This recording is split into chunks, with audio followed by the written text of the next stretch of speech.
Mungkin dari Mas Hensa dulu ya. Sebelum nanti kita antar ke tanya jawab. Karena tadi gini Mas, saya ingin menambah satu pengantar singkat bahwa di belakang tadi saya bercakap-cakap lah dengan Mas Hensa. Saya lebih kepada satu peristiwa yang sifatnya kasuistik, teman-teman.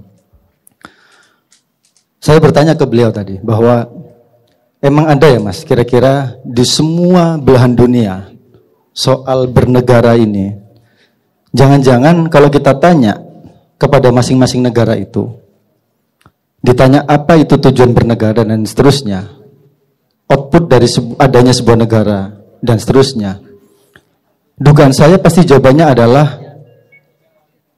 kemaslahatan, kesejahteraan, kemakmuran untuk rakyat. Termasuk salah satunya saya menduga Indonesia, kalau kita tanya kepada pemimpin tertingginya atau kepada seluruh jajaran yang ada di kabinetnya, jangan-jangan jawaban mereka tetap akan sama, bahwa tujuan adanya satu aturan dalam konsep bernegara itu adalah, kata Mas Abrang, selain mengikat, saya ingin menambahkan bahwa ini pasti bukan hanya sekedar mengikat, tapi memiliki tujuan tertentu, target tertentu, capaian-capaian yang ingin dicapai secara spesifik di berbagai macam lini segmen kehidupan manusia. Lah, yang menjadi pertanyaan besar adalah bahwa ini ada fenomena apa sih, Mas Hensa? Kita ini tadi kata beliau, dolar tembus 17.200, IHSG anjlok dan berbondong-bondong DPR datang ke sana. Sementara pada sisi yang lain, pemimpin tertingginya seakan-akan menganggap bahwa saya nggak percaya IHSG. Terus begitu juga banyak fenomena-fenomena yang saya istilahkan tadi ke Mas Hensa, bahwa ini ada apa dengan negara? Kok menutup, saya mungkin suudon ya, tapi kenapa cara menutup kasus per kasus ini seakan ditutup dengan kasus-kasus yang kayak receh gitu Mas? Sabung ayam yang kemudian impact-nya dilandasi oleh dua institusi negara yang cukup penting, cukup strategis posisinya. Belum lagi soal kasus perselingkuhan pejabat, belum lagi soal perilaku amoral dari dokter kepada pasien. Dan ini seperti semacam by design yang diciptakan, yang dipelihara. Dan justru kita makin, ada nggak di antara kita yang bersepakat bahwa kondisi negara sedang tidak baik-baik saja? Sepakat nggak teman-teman? Tetapi kalau kita bersepakat atas fenomena itu, mungkin kita sering ya, kalau ngobrol di warung kopi, di kafe, di rumah, atau di tempat tongkrongan kita masing-masing, hampir rata-rata kita pasti punya satu topik yang isinya tentang keluh kesah soal keadaan ekonomi, keadaan negara, keadaan kehidupan bangsa kita hari ini. Yang saya ingin tanyakan ke Mas Hensa, ini ada fenomena apa Mas? Apakah satu keluh kesah atau keresahan masyarakat di level bawah itu muncul sebagai sebuah fenomena menggugurkan kewajiban sebagai warga negara untuk berkeluh kesah, atau memang kita ini masuk pada satu lingkaran sistem di mana hari ini kita sudah tidak murni lagi berserikat, berpendapat secara bebas dan seterusnya dan seterusnya. Mungkin itu Mas yang ingin saya ungkap di sesi ini untuk pengantar. Mungkin saya mohon responnya Mas Hensa, monggo.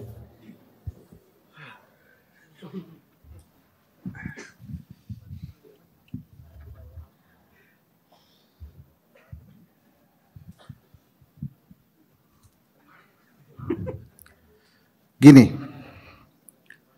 kata-kata itu kan doa ya. Banyak yang percaya begitu kan. Makanya nih teman-teman yang sekarang di sini suka demo, jangan lagi teriak-teriak panjang umur perjuangan. Lu berjuang terus-terusan bos. Panjang umur. Sekali-sekali ngomongnya panjang umur kesejahteraan rakyat gitu. Panjang umur kemakmuran rakyat. Panjang umur serta mulia. Bukan. Maksud saya, pada saat kita teriak-teriak panjang umur perjuangan, itu susah di kita yang masih berjuang.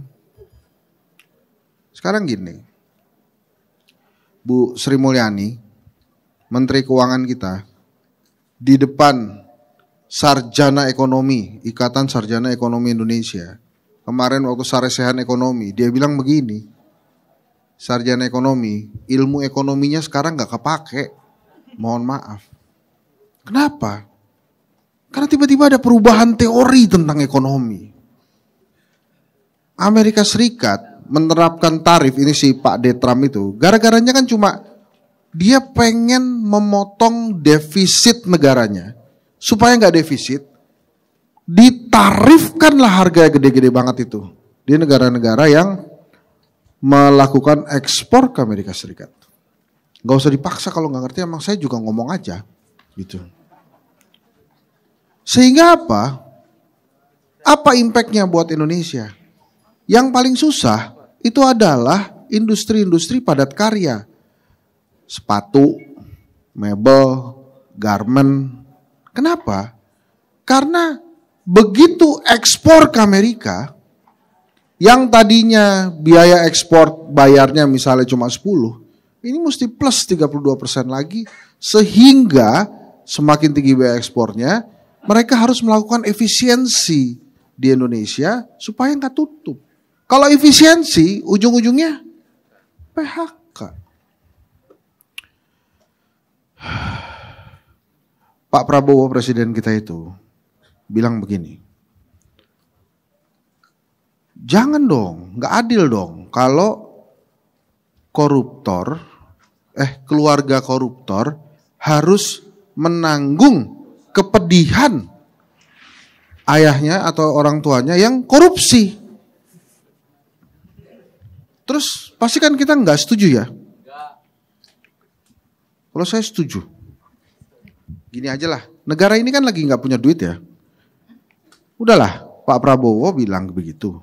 Mendingan Pak Prabowo bikin amnesti umum. Semua koruptor saya maafkan, tapi balikin duitnya ke negara. Tapi sejak waktu yang ditetapkan, kalau Anda korupsi lagi, saya kirim ke pulau terpencil yang ada hiunya. Kan dia begitu ya. Saya langsung bilang ke Pak Prabowo, tolong pastikan hiunya gak bisa disuap. Apalagi sekarang laut Indonesia bisa dipagerin. Jadi itu sih menurut saya itu sebuah perkataan yang jangan-jangan emang masuk di akal dia tuh. Kan uangnya lagi gak ada kita. Tadi Mas Abrang ingetin di belakang tuh. Ini kan kita mesti bayar hutang 800 triliun di Juni. Gimana tuh bayar hutangnya? Tadi fenomena-fenomena itu teman-teman. Kadang-kadang kita bingung ya. Ini tuh sebenarnya ada apa sih? Tiba-tiba efisiensi. Tiba-tiba bikin Danantara. Taunya trustnya gak ada ke Danantara. Saya bilang begini sama yang bikin Danantara tuh. Dulu Pak Harto bikin BUMN. Tapi trust kepada BUMN itu ada. Jadi makin lama makin besar tuh BUMN. Oke, 98 dia kolaps. Karena trustnya gak ada. Tapi sekarang kenapa trustnya itu gak ada? Lantas, trust ini harusnya dibebankan kepada siapa? Kepada presiden kah? Kepada wakil presiden kah? Kepada kabinet kah? Loh, sekarang ini. Misalnya nih. Wah, turunkan Prabowo. Prabowo turun. Gibran yang jadi presiden.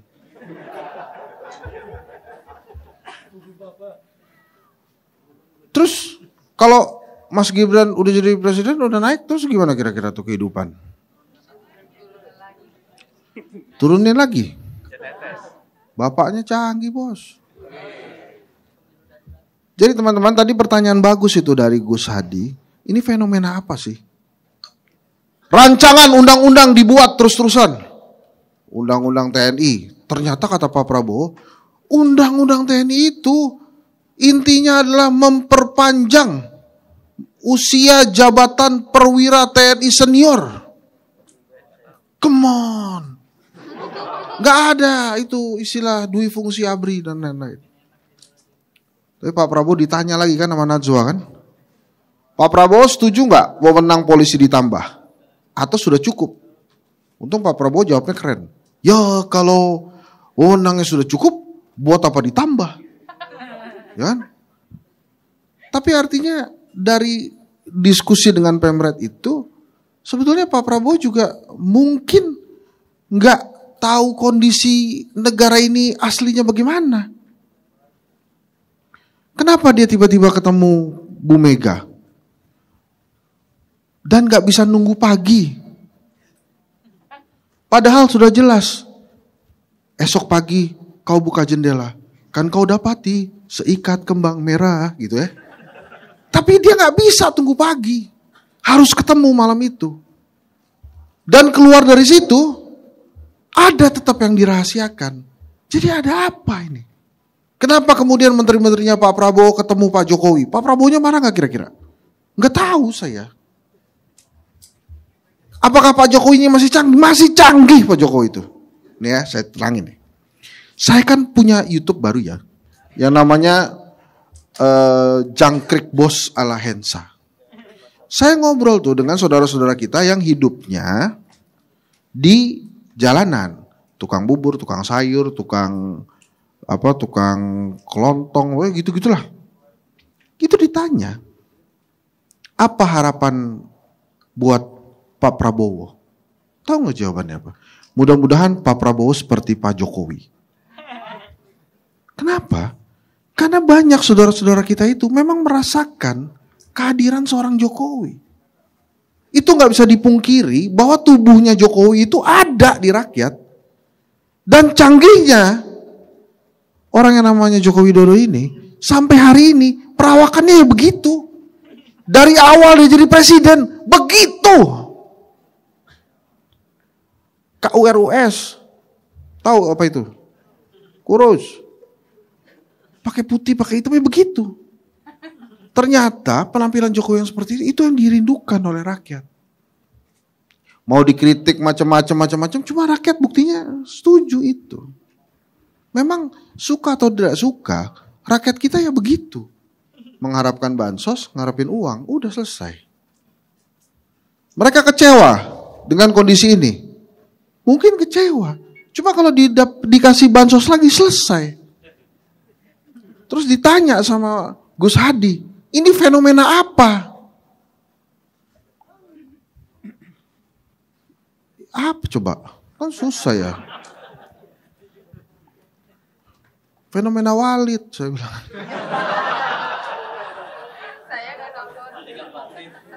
Lu bayangin ya, negara kita lagi susah-susah kayak gini, dicekokin sama dua hal. Harimau Malaya sama Walid. Udah gitu, ditonton lagi sama kita. Kita nggak pengen nonton, lewat di timeline. Si Walid itu. Dewi sayang sama Walid. Ada gitu bro, ceritanya. Harimau Malaya tuh. Jadi teman-teman, itu pertanyaan yang susah banget dijawab. Fenomena apa? Saya cuma bisa jawab standar aja. Memang negara ini lagi gak baik-baik aja. Terus gimana caranya supaya baik? Gue gak ngerti. Cuma negara ini sepertinya membebaskan ke setiap rakyatnya untuk siap-siap. Nyelamatin diri masing-masing lah. Caranya gimana ya terserah lu. Suka atau tidak suka kan saya harus bilang begitu. Bagaimana? Pak Prabowo bilang misalnya, udah koruptornya kita ampunilah, cuma misalnya kita balikin, tapi dia balikin tuh duitnya. Misalnya dia ngomong gitu ya. Apakah itu solusi? Mungkin. Tapi apakah bukan solusi? Ya mungkin juga. Sekarang perlahan-lahan tapi pasti, coba deh. Makan itu lama-lama makin mahal loh. Dan itu terjadi. Gimana ya teman-teman ya? Uang memang sedang susah. Naik gaji belum tentu. Kerja juga susah. Saya sering sekali di WhatsApp begini. Hen, bantuin gue dong. Gue kemarin gak dapet THR. Disangkanya saya dapat THR kali. Saya kan bagi THR. Nggak tahu maksudnya, itu keluhan kan. Ada kerjaan nggak? Gue cuma digaji 50% nih. Pilihannya, tetap kerja dengan digaji 50% atau nggak dapat sama sekali. Itu pilihan macam apa? Tiba-tiba efisiensi negara ini. Jadi gini teman-teman, maksudnya negara itu, nih gue nih yang punya duit banyak, triliunan, itu aja efisiensi. Makanya tolong rakyatku semuanya efisiensi ya. Nah itu adalah fenomena kita saat ini di Indonesia. Makanya saya selalu bertanya kan pertanyaan besar itu. Indonesia dengan sumber daya alam yang melimpah ini sebetulnya ini kutukan atau anugerah. Kenapa kita terlalu terbiasa untuk hidup sendiri-sendiri? Nih Trapsila ini misalnya. Kan gak ada pelajarannya Trapsila. Itu tergantung dari setiap individu itu diajarin apa enggak menuju kesopanan itu. Berapa orang di sini yang paham dan mengerti kenapa harus sungkem pada saat lebaran yang di Jawa. Dan kadang-kadang itu kejadian bercandaan juga tuh.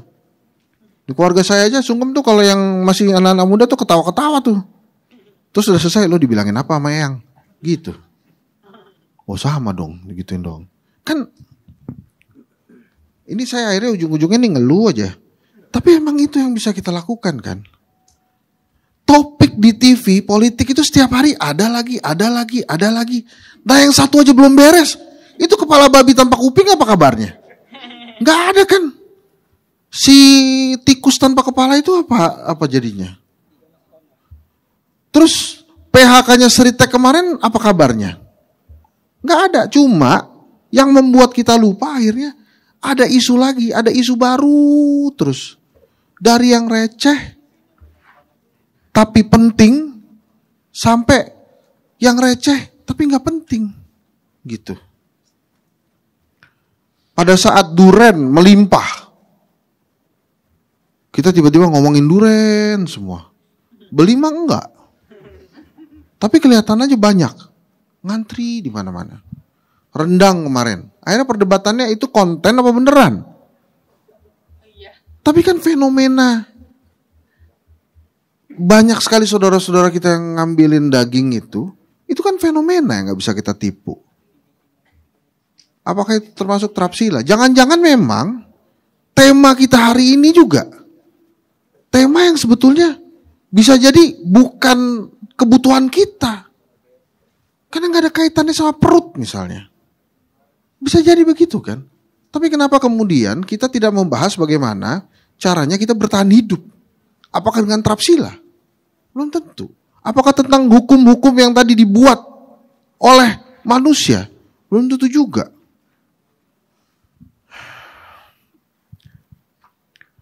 Gimana tuh nanti kalau tiba-tiba ternyata kita nggak bisa bayar utang 800 triliun itu? 800 triliun itu banyak loh.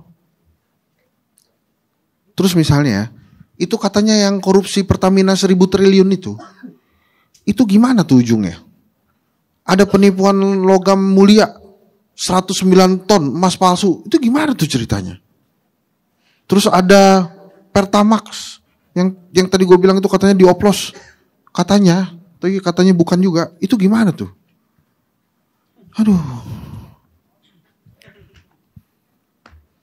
Jadi kalau pertanyaannya ini fenomena apa? Ruwet.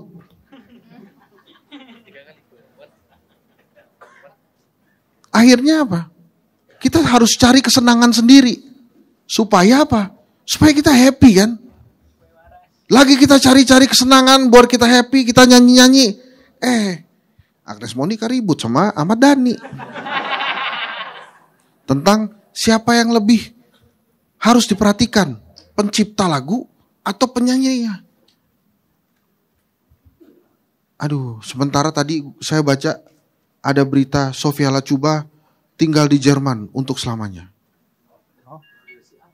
Katanya gitu. Ya, akhirnya berita-beritanya yang keluar begitu-begitu tuh. Apakah akan ada reshuffle?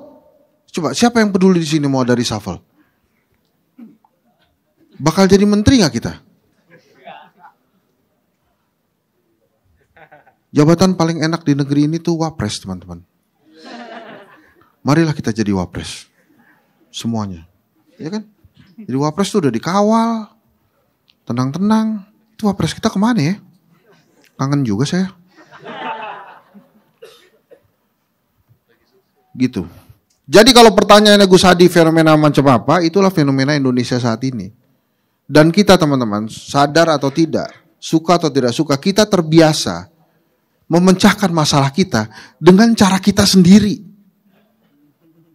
Tiba-tiba bisa aja pokoknya. Orang Indonesia tuh melalui itu. Pokoknya bisa aja. Tiba-tiba dibegal nih. Udah. Habis itu selesai urusannya, bukan urusan kita. Nih contoh ya. Kemarin, 2 hari yang lalu, di daerah rumah saya tuh tiba-tiba diketemukan sanca kembang. Dan untuk beberapa saat, si sanca kembang ini membuat kita semua orang panik. Tahu gak kenapa paniknya? Karena sancanya gak ketangkep. Dia ada di got tuh.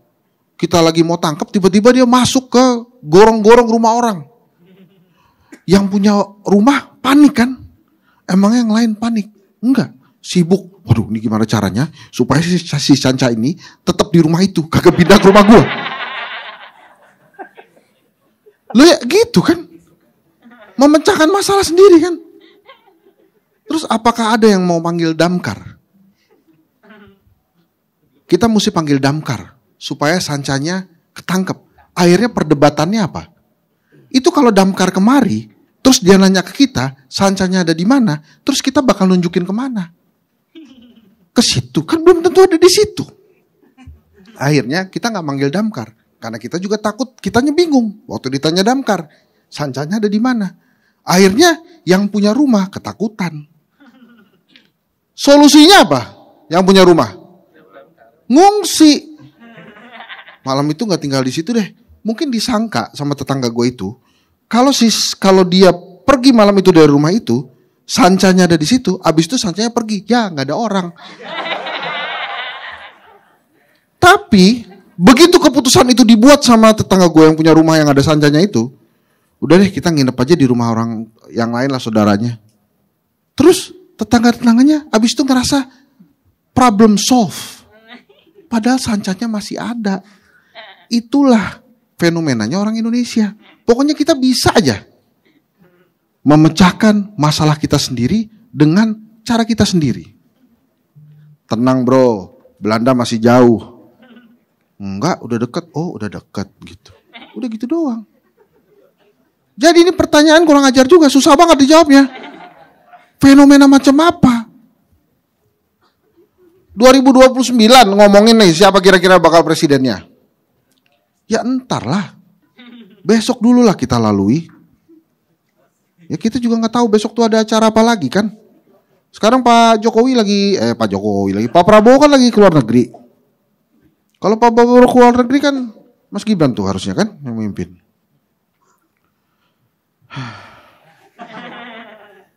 Coba kita tanya Mas Gibran ya, ini ada fenomena apa? Gitu kan? Nanti dia akan menjawab lah dengan misalnya kita. Dan setelah dia menjawab, kita juga merasa lega habis itu. Oh, oke, udah dijawab. Jadi itu fenomena yang memang cuma orang Indonesia aja yang bisa memecahkannya. Fenomena pokoknya gimana caranya this will also pass gitu ya. Bahasa Inggrisnya tuh. Tuh. Lo denger gak? This too shall pass. Ya. Ini juga pasti berlalu. Jadi udah kita tuh yang begitu aja. Mudah-mudahan ini berlalu lah. Badai pasti berlalu. Udahlah. Orang resign. Kan di otaknya tuh kan biar hidupnya lebih enak ya. Wah gue resign aja nih. Dasar bos toksik. Resign men, keluar. Habis itu dia pusing. Gue harus cari toksik untuk mengakhiri hidup gue. Kadang-kadang begitu juga jadi akhirnya.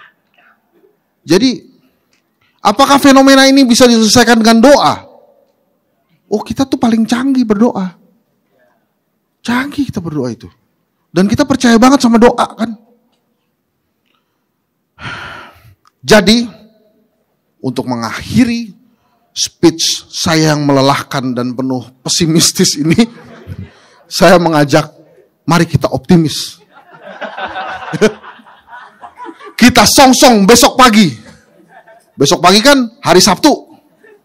Libur kan? Kita ngapain kalau tidur? Apa kalau libur kan istirahat tidur. Kita nggak usah pedulin itu sanca kembang.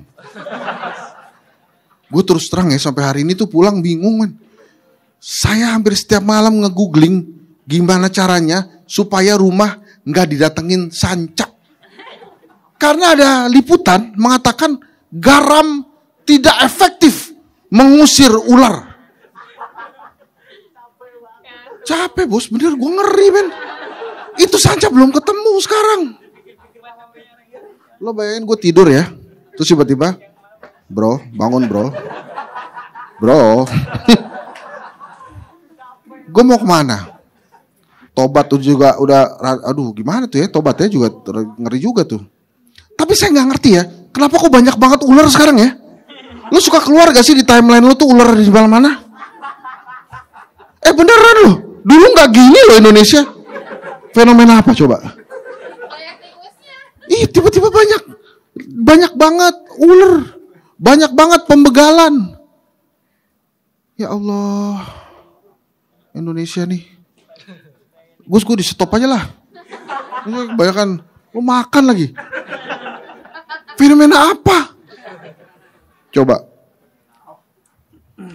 Sadar gak kalau bensin tuh naik juga? Telur tuh naik juga. Bayar sekolah mahal. Beasiswa ada. Cuma kan gak semua orang. Sadar gak sih kapan terakhir main futsal? Rela patungan.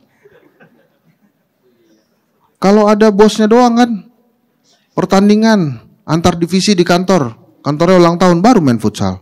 Dulu mah bisa kita setiap malam main futsal. Saya doang gak bisa, capek. Gitu loh teman-teman. Jadi apakah Trapsila akan jadi solusi fenomena yang ditanyakan Gus Hadi? Apakah Trapsila adalah solusi si sanca kembang? Saya juga gak tahu. Tapi yang jelas kita memang sedang menghadapi cobaan. Dan cobaan ini harus kita hadapi bersama-sama. Udah itu aja. Setelah ini kan setelah selesai, habis itu kita lupa kan apa yang kita omongin tadi. Ya begitu memang caranya orang Indonesia melupakan. Ya. Mesti move on. Pokoknya move on aja. Emang lo pikir si Sanca itu udah move? Si Sanca itu belum move sampai sekarang. Serius nih ya, ini dikit lagi ya. Tapi gue nanya itu ke grup RT. Pertanyaannya kocak emang. Cuma begitu gue nanya baru pada panik tuh grup. Itu ular udah ketangkep belum? Belum Bang Henry. Jadi kita mesti apa? Kita mesti ronda. Oke, kalau gitu kita tentuin. Kita ronda malam-malam cari sanca. Tapi gimana caranya kalau kita nemu sancanya? Terus kita mesti gimana? Apakah kita mesti lari, kita panggil damkar, atau kita gimana? Akhirnya kita berdebat, gimana caranya kalau tiba-tiba salah satu di antara kita pas ronda itu nemu sancanya. Akhirnya kita nggak jadi ronda. Dan kita melalui malam dengan baik sekali di pagi harinya, sampai malam-malam saya nge-WA lagi. Itu ular ditangkap apa belum? Ya gitu-gitu terus lah. Terima kasih. Assalamualaikum warahmatullahi wabarakatuh. Makasih Bang Hensa. Malam ini Bang Hensa melengkapi kejujuran penderitaan kita. Kita sangat gembira menertawakan penderitaan kita dan solusinya juga nggak jelas. Kon ngopo? Tapi tadi sudah disampaikan dua solusi praktis dari Mas Bagus dan Mas Sabrang. Mas Bagus menyampaikan satu solusi saja yang paling operasional yang bisa kita lakukan setiap hari. Hentikan kebohongan Mas ya. Dan nggak bisa. Mas Hensa sudah jujur sejujur-jujurnya memotret fenomena elit kita. Dan kita sejujur-jujurnya tadi Ada ekspresi tawa, tunduk sedih, dan yang di belakang berdoa semua. Yang tengah-tengah bingung. Itu, ketawa itu cuma bisa terjadi karena dia nggak tahu sebelah rumahnya ada sanca apa enggak. Itu ngeri bos, gede banget itu ular. Coba aja lo jadi kayak gua. Yang bangunnya kayak helikopter. Deg-degan. Susah duduk. Oh, emang saya bayangkan susah banget. Susah. Dan terus kan di TL kita itu tiba-tiba ada sanca yang di atas kan. Di wungungan tuh apa ya bahasa Indonesia? Di Ethernet plafon itu loh. Ya. Yang tiba-tiba jatuh sendiri. Wah. Terus kita nonton film horor yang sancanya tiba-tiba jadi perempuan cantik. Abis itu kita lupa sama sancanya. Kita gitu terus. Maaf Mas Karim. Aman. Perlu situational awareness. Anda nggak perlu khawatir, sanca nggak akan makan Anda, tenang aja. Nggak cukup nggak? Kalah gede. Paling cuman dijilat. Pahit. Mas Karim monggo. Kalau sanca bisa solusinya begitu, kayak kumbang tuh, pahit. Itu mah enak. Kita tuh ya orang Indonesia, lu bayangin aja. Ada kumbang yang serem itu tuh, tawon yang suka ngantup itu, solusinya apa? Pahit. Canggih sama kita tuh. Dan itu cuma bisa di Indonesia. Menertawakan fenomena sebagai solusi. Udah, lanjut.